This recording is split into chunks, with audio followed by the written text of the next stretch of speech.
Morning class. बेटा आज हम करेंगे यशोधरा की व्यथा। इस कविता का हम लोग रिवीजन करेंगे। ये मैथिली शरण गुप्त के द्वारा लिखा हुआ है। मैथिली शरण गुप्त का जन्म झांसी में हुआ था 1886 में, और गुप्त जी ने 2 महाकाव्यों और 19 खंड काव्यों का प्रणयन किया। साकेत, यशोधरा, द्वापर, जय भारत, विष्णुप्रिया, जयद्रथ वध आदि आपकी उल्लेखनीय रचनाएं मानी जाती हैं। ये मैंने अंडरलाइन भी करवाया था आपको। उसके बाद आप राम भक्त कवि और भारतीय संस्कृति के अनन्य प्रस्तोता हैं।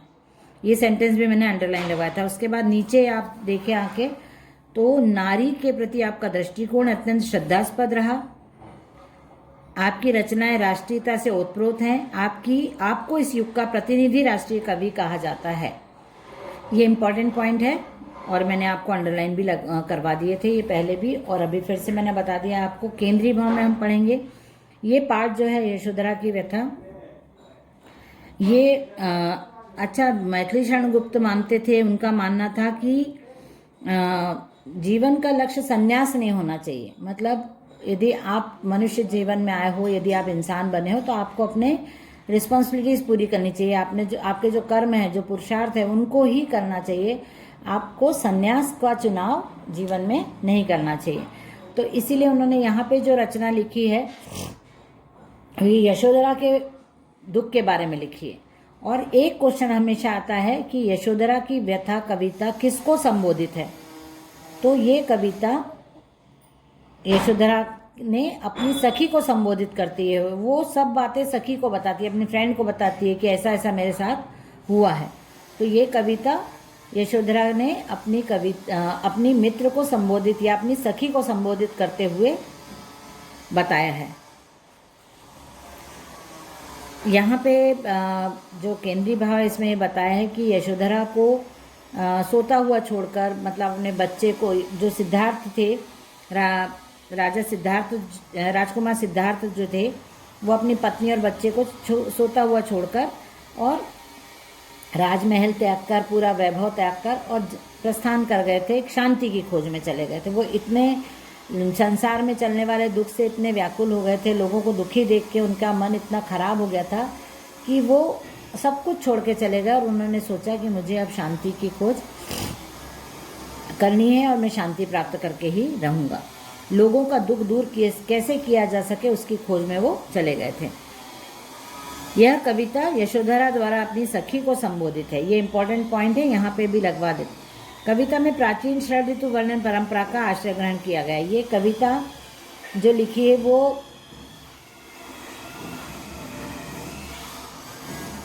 मतलब जो यशोधरा है, उनको कितना दुख हुआ या उनके जाने से, तो हर ऋतु के उसमें वर्णन किया है।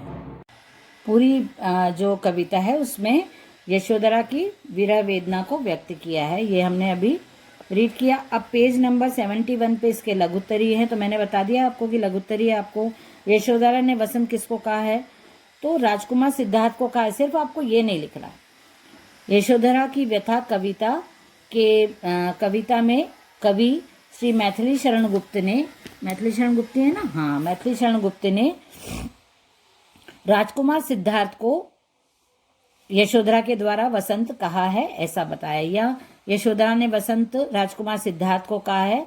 जो हमारी कविता है यशोधरा की व्यथा, उसके कवि मैथिली शरण गुप्त हैं और इस कविता में यशोधरा ने राजकुमार सिद्धार्थ को वसंत कहा है।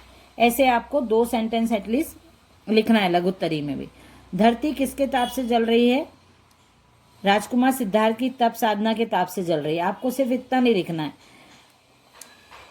कविता में कवि श्री मैथिली शरण गुप्त ने यशोधरा की व्यथा को व्यक्त करते हुए बताया कि धरती राजकुमार सिद्धार्थ की तप साधना के ताप से जल रही है। और एक आध सेंटेंस बढ़ा सकते हो आप। गौतम बुद्ध के त्याग से वृक्षों पर क्या प्रभाव पड़ा। गौतम बुद्ध के संसार के लिए किए गए त्याग से गौतम बुद्ध ने अपना पूरा राजसी शानो शौकत और वैभव त्याग कर, सुख संपन्नता त्याग कर और मानव समाज के लिए, मानव जीवन की शांति के लिए अपने वैभव का त्याग कर दिया। और जिससे प्रभावित होकर वृक्षों ने भी अपने पत्तों का त्याग कर दिया। यशोधरा की विनय क्या है। कविता यशोधरा की व्यथा में यशोधरा की विनय है कि उसके पति सिद्धार्थ की तप साधना के श्रम का लाभ सभी भोगें एवं सभी अपने जीवन को शांतिपूर्ण बनाएं। ये ऐसे आप एक दो सेंटेंस उसमें ऐड करके ही लिखना, जो पूछा जाए उसके अकॉर्डिंग। दीर्घ उत्तरी में 3 क्वेश्चन है, उसके बाद पंक्तियों का अर्थ है।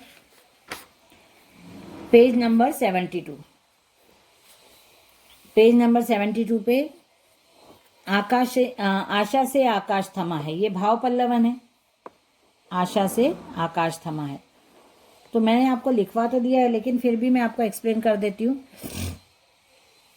कि हमारा जो आकाश है वो आधारहीन है, किसी पिलर पे या किसी स्टैंड पे खड़ा नहीं है। ये बात हमको अच्छे से पता है, और हमारा पूरा विश्वास ये है कि आकाश कभी भी हमारे ऊपर गिरने वाला नहीं है। इसी आशा से हम अपना जीवन व्यतीत कर रहे हैं, और हम ये भी समझते हैं कि हमारा आकाश जो हमारे ऊपर है वो हमारा क्या है, छत्र है, हमारा हमको सपोर्ट करने वाला है। जीवन में यदि आशा नहीं होगी, मतलब पॉजिटिव एनर्जी, पॉजिटिवनेस होना, आशावादी होना जीवन में बहुत ज़रूरी है। हम यदि आशावादी नहीं होंगे तो निराशा से हमारा जीवन व्यर्थ हो जाएगा और खराब हो जाएगा, चला जाएगा व्यर्थ। हम कुछ भी नहीं कर पाएंगे अपने जीवन में। हमको इसीलिए आशावादी रहना है, विश्वास के साथ जीवन व्यतीत करना है। जो भी चीज़ नहीं है, हम बिल्कुल सही जानते हैं कि आकाश निराधार है, उसका कोई स्टैंड नहीं है, फिर भी हमारा पूरा विश्वास है कि वो हमको छत्र छाया देता है, हमारे ऊपर टिका हुआ, हम अपने जो छत्र छाया वो अपने हमारे ऊपर बनाए रखता है, और वो कभी भी गिरने वाला नहीं है। विश्व वेदना की चमक उन्हें होती थी।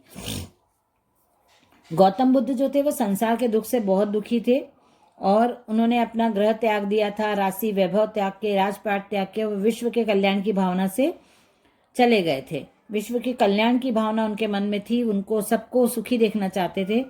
उन्होंने मानव के दुखों से मुक्ति दिलाने का मार्ग खोजकर स्वयं को इस कार्य में समर्पित कर दिया था, क्योंकि वो पूरे विश्व वेदना के दुख, पूरी जो विश्व है जो किस प्रकार से दुखी है, ये चीज़ उनको बहुत दुखी करती थी। तो उन्होंने मानव की शांति के लिए अपने राशि वैभव का त्याग कर दिया था।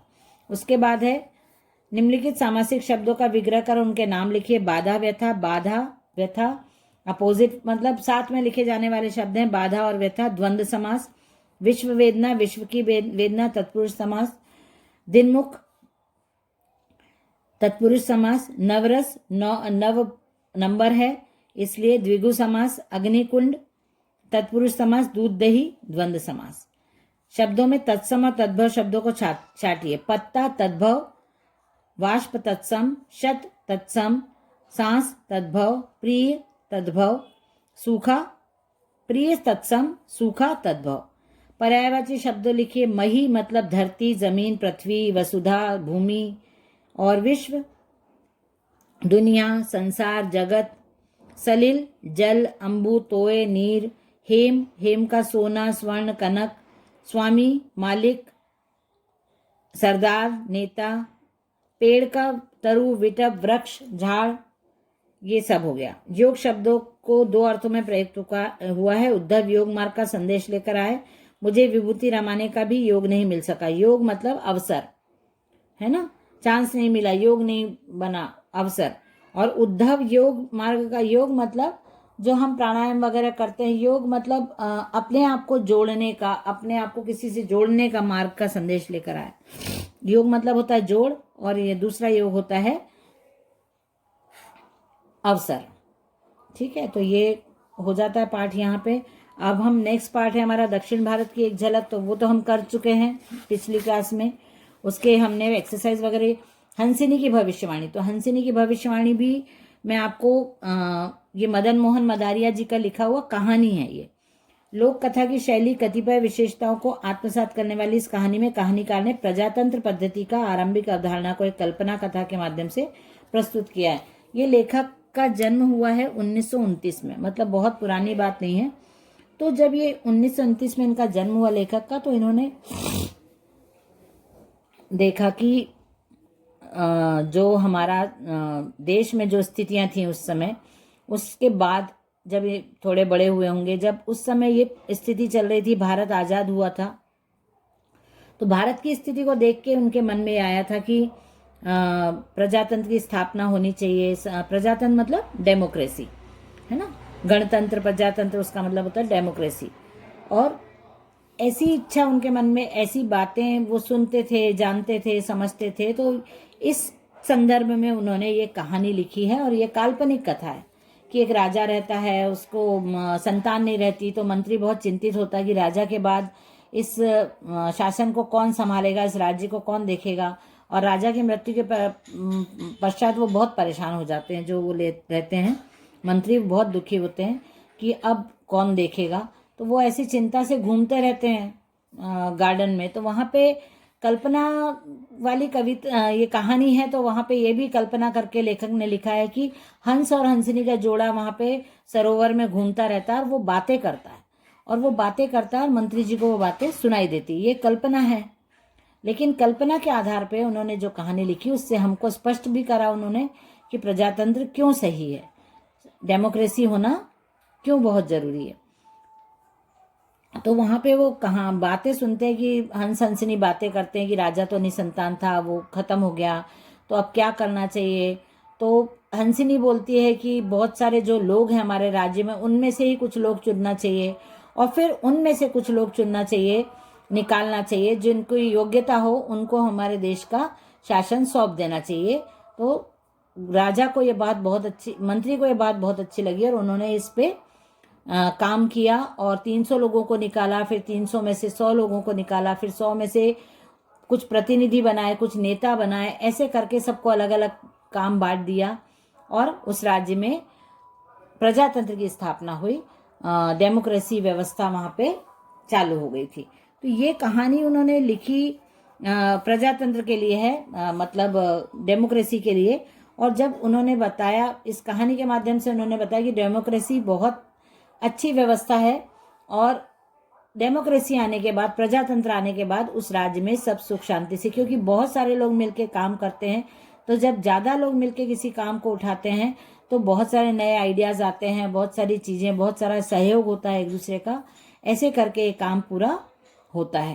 तो इसलिए उन्होंने ये वाली कहानी लिखी है, हंसिनी की भविष्यवाणी। अब इसी पार्ट को हम आगे कंटिन्यू कर लेंगे नेक्स्ट क्लास में। ओके बेटा, चलिए बाय एवरीवन।